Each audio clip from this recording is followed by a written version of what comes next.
ആരെങ്കിലും തറാവി ആത്മാർത്ഥതയോടെ നിസ്കരിച്ചാൽ എന്ന് പറഞ്ഞാൽ എല്ലാവരും നാട്ടിൽ നിന്ന് നിസ്കരിക്കുമ്പോൾ ഞാൻ മാത്രം വീട്ടിൽ തെരുവിൽ ഇരിക്കൽ മോശമല്ലേ എന്ന് വിചാരിച്ചിട്ട് നിസ്കരിക്കുന്നതല്ല. ആത്മാർത്ഥത്തോടെ നിസ്കരിച്ചാൽ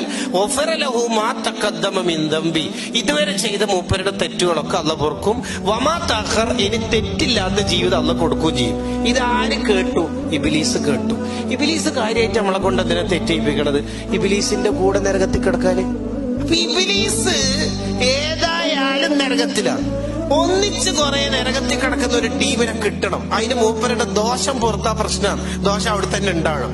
അതാണ് ഹദ്ദാദ് ഇമാം പറഞ്ഞത്, മിൻ മഖാഇദി ശൈത്വാൻ, പിശാചിന്റെ ചതിയാണ് മോനെ ഈ തറാവീന്റെ സ്പീഡ്.